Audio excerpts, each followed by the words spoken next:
Allahumma sholli wa sallim wa barik ala Muhammad wa ala alihi wa sahbihi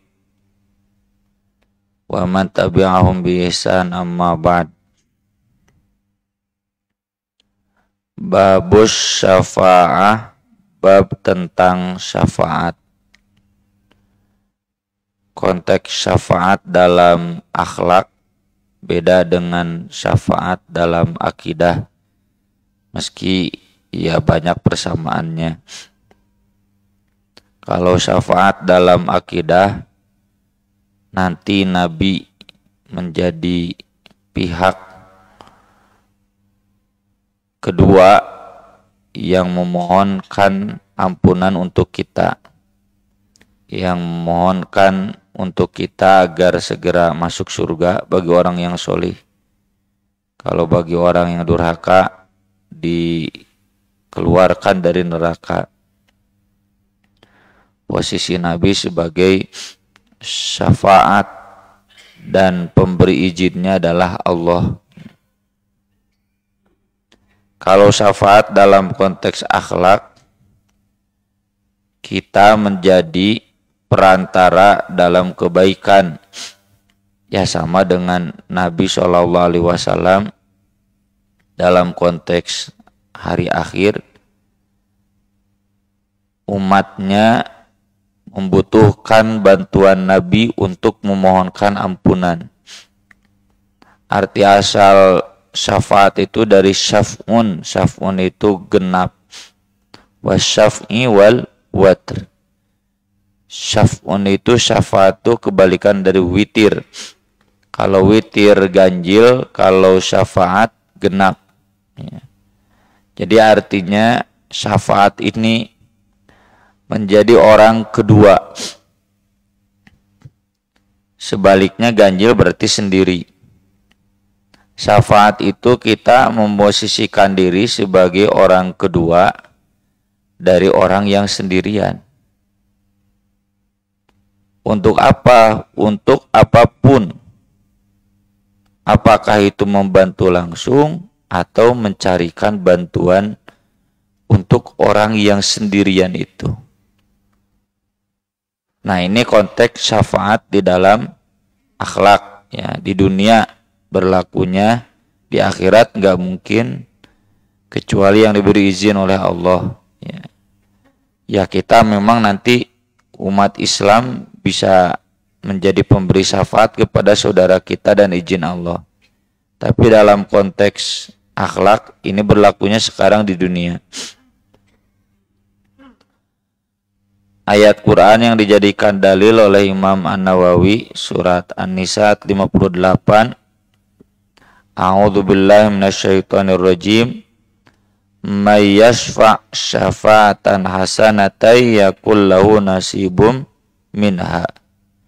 Wa may yashfa' syafa'atan sayyi'atan yakul lahu kiflum minha. Siapa yang memberikan syafaat, yang memposisikan dirinya sebagai syafaat dalam kebaikan, maka dia akan mendapatkan bagian dari kebaikan itu.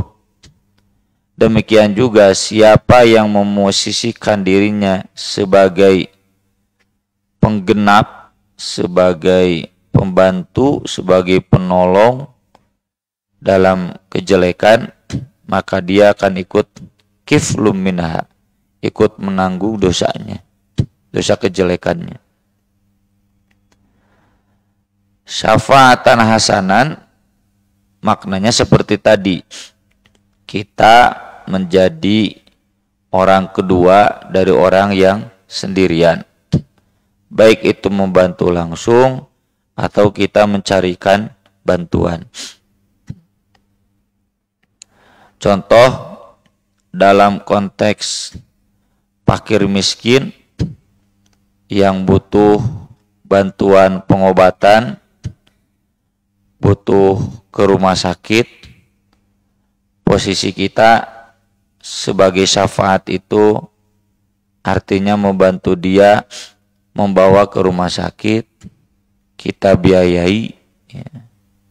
Atau kita bantu dia bawa ke rumah sakit, dicarikan buat pembiayaannya, mentok-mentok teuing didaftarkan BPJS. Dan kita yang membantu untuk itu, meski bukan biaya kita yang keluar, tapi melalui kita dia bisa terbantu dalam hal pengobatannya, kesehatannya, maka itu syafaatan hasanatan. Kita akan dapat kebaikannya. Orang yang menyumbang kepada dia untuk pengobatannya, maka ini tadi yang berposisikan syafaat, dia dapat pahala yang sama dengan itu. Dokter yang menyembuhkannya, membantu penyembuhannya, maka ini yang mengantarkannya itu dapat pahala yang sama. Jadi lah mengukur rugi sebetulnya Allah Subhanahu wa taala itu. Dia hanya sebagai calo, ya, syafaat itu calo, makelar, perantara, tapi dapat bagian yang full, utuh. Di mana-mana ge calo mah da moal gede teuing, ya, tidak seperti orang yang bertransaksi langsungnya. Tapi disinilah tergambarnya Ar-Rahman Ar-Rahimnya Allah. Orang yang berstatus sebagai perantara pun, calo pun, dia dapat untung banyak yang sempurna seperti orang yang membantunya. Saya ngobrol dengan supir bus langganan Karya Imtak, ya. Kebetulan 2 kali kemarin ya, bareng cenah Pak Ustadz, alhamdulillah angkat deui, alhamdulillah cenah. Ya biasa we nganter cenah. Ngobrol, ya, supir kan sok resep diajak ngobrol, yang resep ngobrol. Lalu saya tanya, terus umroh Pak? Tah can Ustadz, dapi doana we. Bapak mah ku nganterkeun lagi geus menang pahala umroh. Pahala umroh geus menang unggal poe cenah. Meskipun tentu kembali ke dalil umum, walikullin darajatum mimma amilu, masing-masingnya ada derajat sesuai amalnya. Memang tidak persis sama antara yang mengantarkan umroh dengan yang umrohnya. Tapi mau dikumpul-kumpul mah, wah gede tan mengantarkan umroh teh. Lalu saya bilang, ada usadaan usadaan penggedean pahala umroh mah. Mulai dari menyediakan perlengkapan, penyuluhan, bimbingan, napikeun ka nganter ka bandara, napikeun ka indit karena pesawat kan. Nanti pulang begitu tah usadaan mah penggedean pahala umrohna. Artinya kita harus berbahagia ketika ada orang lain yang membutuhkan bantuan. Bahagianya bukan bahagia di atas penderitaan orang lain, tapi bahagia karena ada peluang untuk dapat pahala yang sama. Kalau dalam konteks pendidikan, saya kalau tidak bisa membantu biaya pendidikan santri atau asatidzah buat S2, S3, saya jadi perantara untuk mencari bantuan itu. Numantuana batur, ya, saya dapat pahala yang sama. Jadi harus semangat. Tong acuh tak acuh, bae. Bohongan saha, nya teu usaha gitu. Kalau teori ekonomi liberal begitu kan, bohongan siapa? Dia nggak mau berusaha, orang tuanya malas, dianya malas. Kalau dia giat, pasti dia dapat bantuan dan sebagainya. Tong kitu ieu mumpung aya nu kieu teh manfaatkeun. Ya, bagaimana agar kita dapat pahala yang banyak. Termasuk orang fakir miskin yang butuh bantuan makan, minum ya, kayak kemarin ketika kita zaman Covid. Peperihun kita membantu tidak, maka sebaiknya kita menjadi pihak perantara syafaat, mencarikan bantuan. Yang nyumbang ratusan juta orang-orang kaya, kita dapat pahala yang semisal meski tidak persis sama. Kan untung banyak ya, untung banyak. Jadi jangan pernah kita tidak semangat mun aya nu butuh bantuan sing atau teh lain, atau di atas penderitaan orang lain, atau ini peluang untuk mendapatkan pahala yang banyak. Kerja sedikit tapi pahalanya banyak. Maka dari itu ya, sebagaimana sudah kita bahas, bodoh sebodoh-bodohnya kalau ada orang yang jadi calo kebaikan tapi dia malah mengorupsi kebaikan itu. Minta persenan jeung gede deui 70 miliar jang komisi hiji ya, 40 miliar jang BPK, 27 miliar jang menteri pemuda. Mending lucu ngabandungan nya sidang kamari korupsi BTS. Mending ngonang BTS na we sakalian artis Korea. Cek barudak murah teh gitu. Daripada masang BTS dikorupsi rame-rame. Sama ya. Jadi kalau Bapak cari bantuan, lo dapat nih 10 juta buat masjid, ku Bapak teh disetorkeun 8 juta. 1 juta nama persenan yang abdi doraka ka bina-bina. Ya. Nabi murka kan sampai ceramah khusus Ibnu Lutbiyah itu. Kata Nabi, kenapa dia tidak duduk di rumah ibunya, di rumah bapaknya? Ada nggak yang ngasih hadiah? Berani-berani mengatakan ini mah hadiah buat saya, ini komisi buat saya. Ngajedog di imah, aya moal nomor komisi, nomor hadiah. Jangan sekali-kali kabita motong bantuan yang diberikan orang lain. Nomor bantuan lagi moal ridho moal sok Bapak nyumbang ke masjid, tapi sumbangan itu kemudian dipotong oleh yang membawanya ridho moal abdi ge sudi kajian gitu mending merek langsung ya. Jangan ada lagi terpikir sedikit pun eta motong proposal, motong bantuan, jangan. Itu teh otak koruptor ya. Sehingga jadi sistem dan kemudian ya gitulah bancakan ya, seperti yang kabandungan ku urang teh sidang korupsi BTS. Jadi bener lah anu ditewakna tahu kabeh kuduna ya, kabeh partai ya, menang kecuali PKS mere karena tidak terlibat kongsi-kongsi itu. Kemudian hadis berikutnya dari Abu Musa al-Asy'ari radhiyallahu anhu qala kana Nabi sallallahu alaihi wasallam, Nabi sallallahu alaihi wasallam idza atahu talibu hajatin, apabila datang kepada beliau orang yang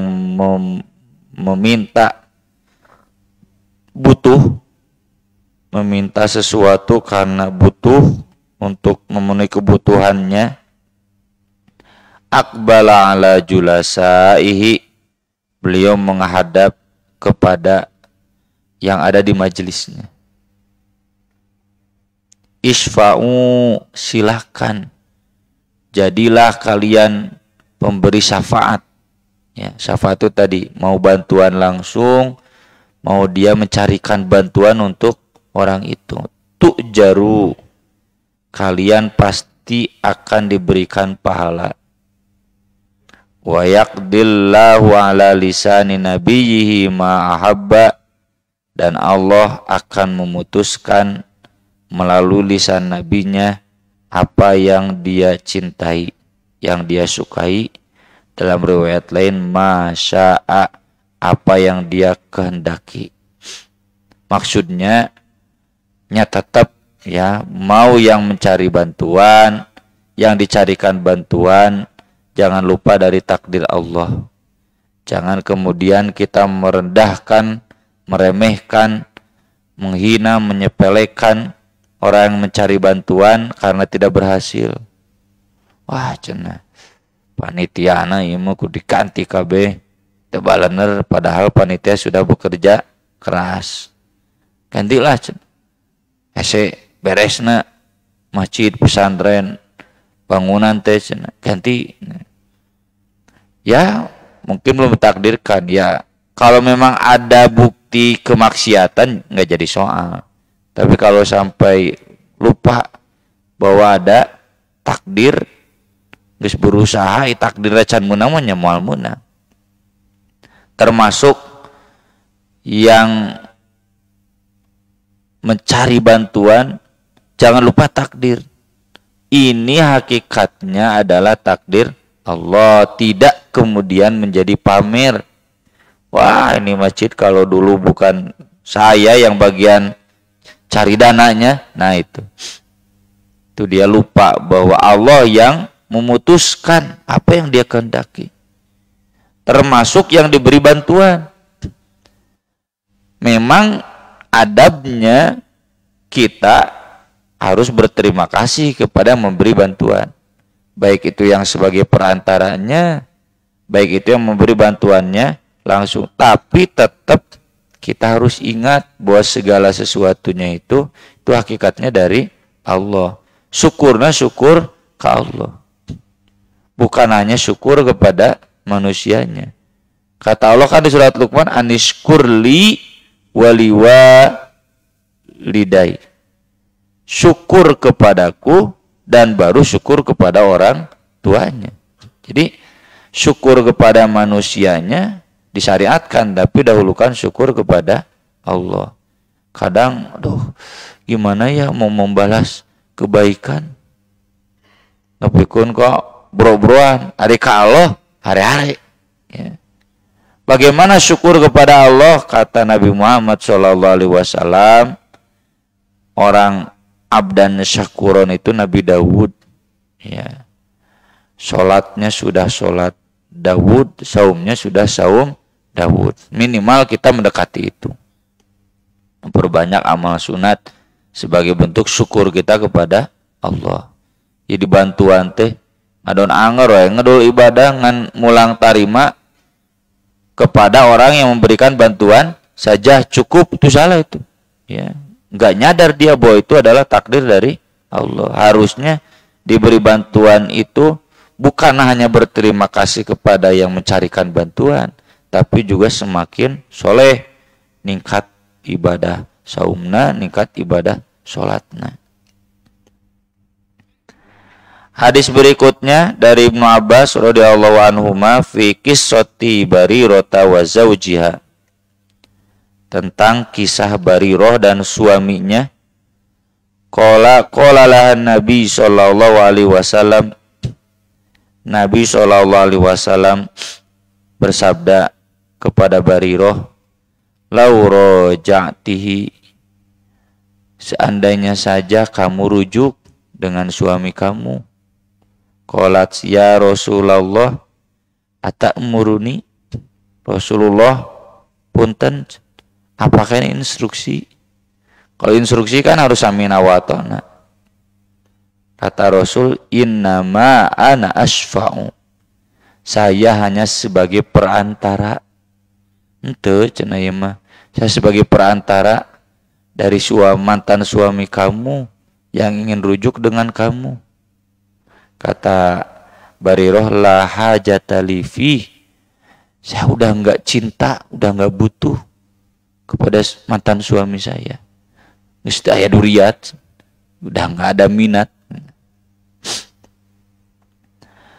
Barirah ini banyak ya riwayatnya di dalam hadis. Dia seorang hamba sahaya, suaminya Mugith juga seorang hamba sahaya. Menikah, suaminya hamba sahaya, istrinya hamba sahaya. Entah apa yang terjadi, Barirah kemudian mengajukan mukatabah kepada majikannya. Mukatabah itu perjanjian untuk menebus dirinya. Ya. Di surat An-Nur sebelum ayat Allahu nurus samawati wal ard itu di atasnya. Walladzina yabtaghunal kitaba mimma malakat aymanukum fakatibuhum in alimtum fihim khaira wa atuhum mimma lillahi alladzi atakum. Orang-orang yang ingin kitab itu menuliskan perjanjian. Mimma malakat aymanukum, dari hamba sahaya kalian, fakatibuhum, maka majikannya harus menyanggupinya, harus sepakat untuk bikin perjanjian. Wa atuhum mimma lillahi alladzi atakum, dan berikan kepada mereka harta kalian yang Allah berikan kepada kalian. Harta Allah yang Allah berikan kepada kalian. Ya, semua yang kita miliki kan hakikatnya milik Allah. Bariroh pun kemudian sepakat ya untuk mukatabah.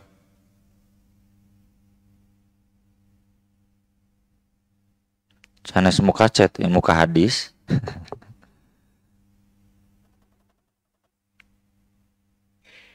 Saya lupa lagi berapa ya. Kalau nggak salah tis'i awak 9 ukiyah. Satu ukiyahnya itu 40 dirham.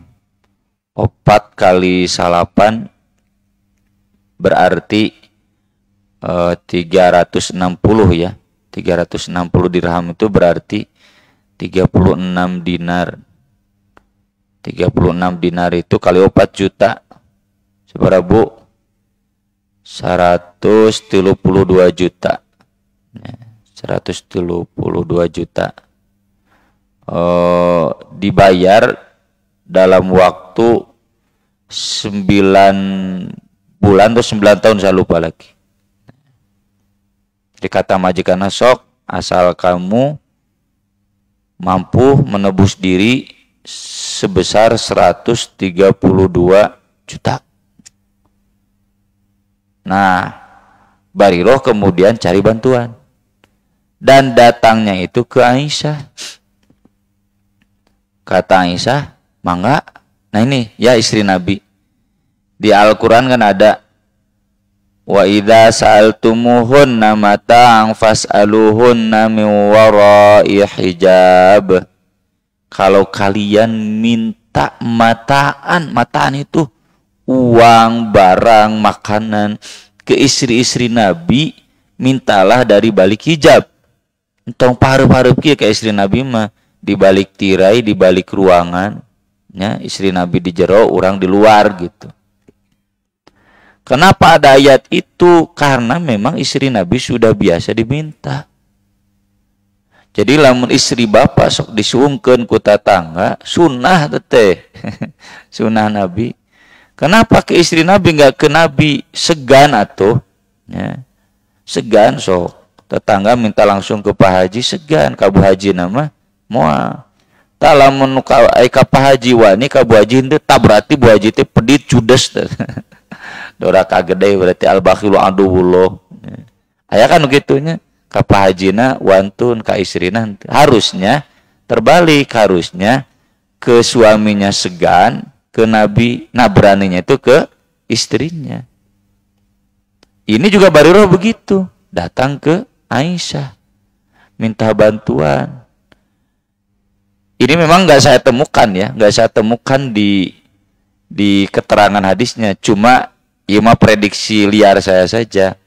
Kenapa Bariroh mengajukan mukatabah? Jika anak istri bogoh yang salakina, ya masalah, maka dia mengajukan diri kepada majikannya untuk membebaskan dirinya dengan membayar tebusan. Kata Aisyah, mangga saya bantu. Nah ya kan gambarnya dermawannya Aisyah, dermawannya Nabi, sok 130 juta, sok dibantu. Coy ibu, anu supingi pergi bantosan 130 juta buat biaya kuliah 5 anak saya, masihan moal. Aisyah memangga ya.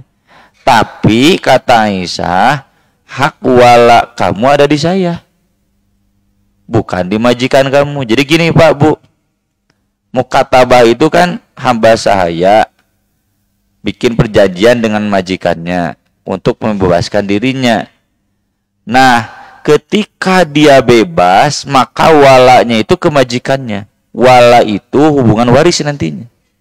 Ya, hubungan waris. Kalau ditakdirkan Bariroh kaya, lalu meninggal, warisnya itu ke maulanya. Wala itu maula. Ya, mawali kan dina waris, bahwa waris laki-laki, bahwa waris perempuan. Itu kan yang paling akhir al-mu'tik, ya, al-maula, yang memerdekakan. Jadi yang ada hubungan sama saya. Nah, majikannya gitu kan mukatabah, oke. Kalau kamu berhasil menebus, walanya ke majikannya. Lalu kan Bariroh datang ke Aisyah. Kata Aisyah, saya tebus kamu, berarti walanya ke saya. Karena wala itu kepada memerdekakan. Majikannya nggak mau. Akadnya mukatabah. Mukatabah berarti wala kamu ke saya.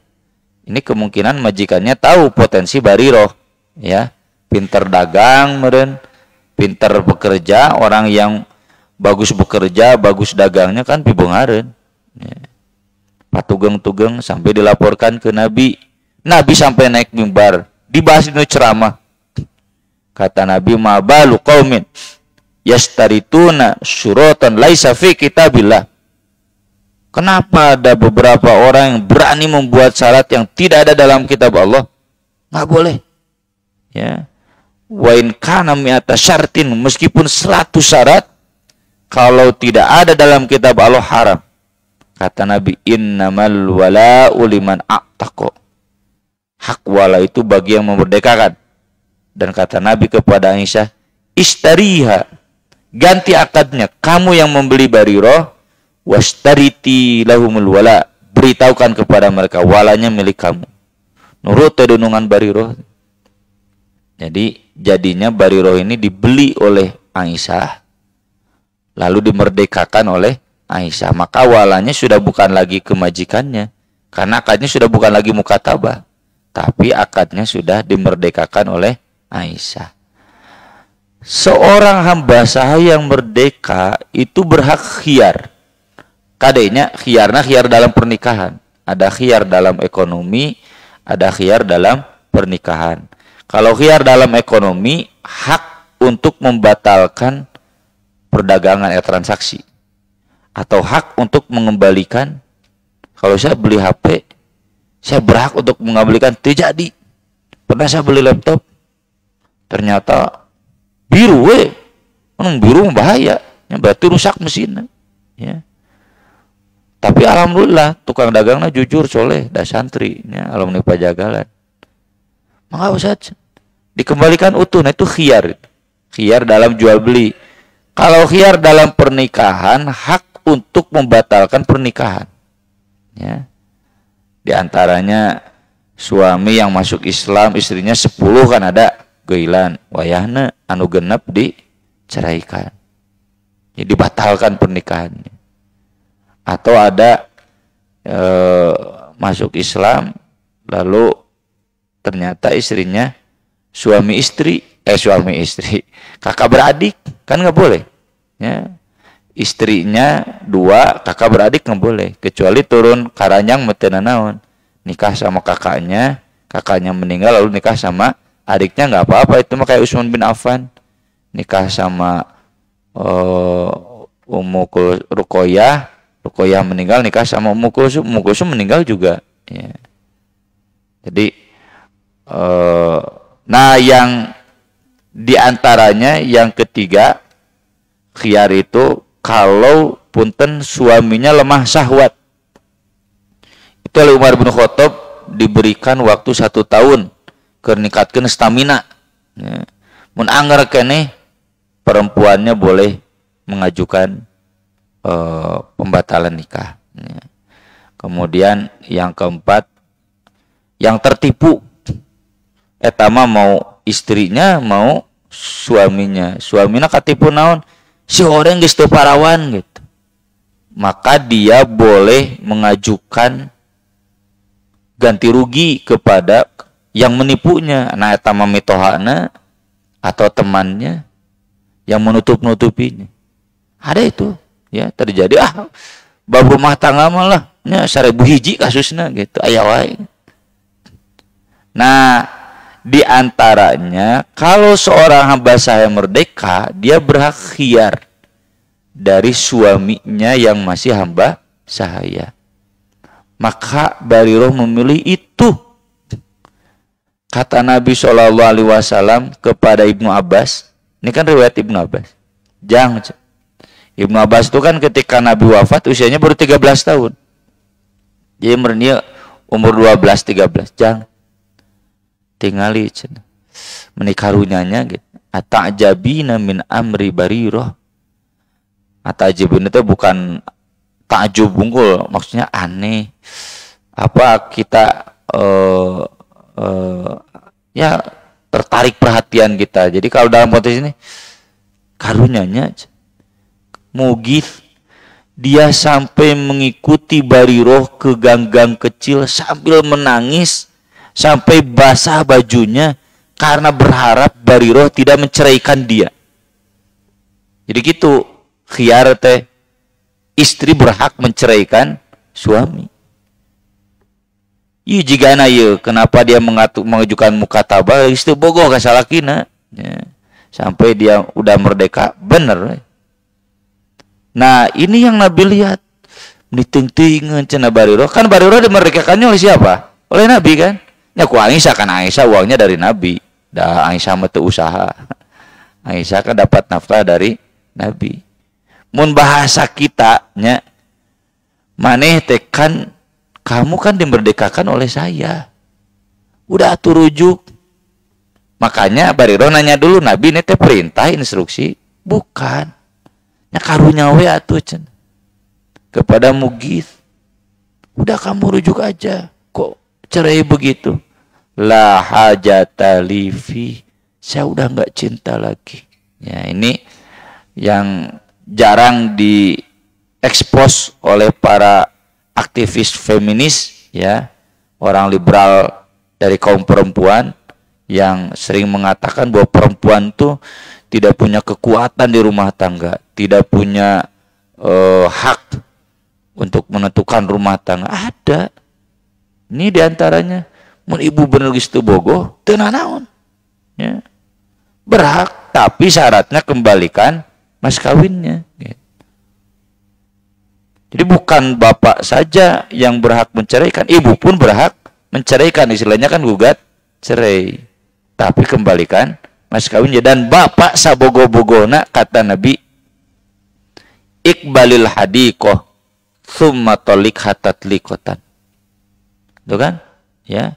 Kepada Thabit bin Qais, kamu terima kembali kebun yang kamu berikan ke istri kamu dan ceraikan dia 1 kali. Dan saya cenah bogoh kene.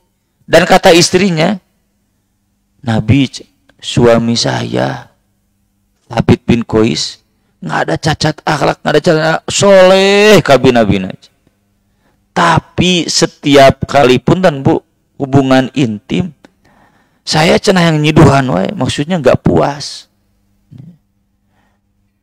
Udah coba berkali gitu deh cenah nggak puas. Mungkin nih istrinya ya standar seksualnya tinggi, lalakinya kurang. Kalau kata Nabi kan, kamu siap mengembalikan lagi kebun yang diberikan Sabit? Siap. Sabitnya nggak mau menceraikan, kata Nabi, terima kebun itu, istri kamu sudah nggak mau, lalu ceraikan dia. Jadi ini gambaran bahwa perempuan punya hak. Tapi ingat ya, mau laki-laki mau perempuan yang mengajukan cerai atau menceraikan tanpa alasan syar'i, ya, maka itu sama dengan dosa. Hari alasan syar'ina karena memang udah nggak bisa lagi berbakti ke suami, itu alasan syar'i. Lamun alasan syar'ina kulantaran khusus boga kabogo anyar, tah eta mah doraka nya dek bapak dek ibu.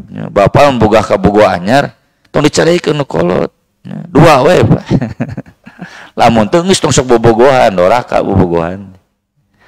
Aku lo qouli hada wa astaghfirullah li wa lakum subhanakallahumma bihamdik asyhadu an la ilaha illa anta astaghfiruka wa atubu ilaik. Wassalatu wassalamu ala Rasulillah. Wassalamualaikum warahmatullahi wabarakatuh.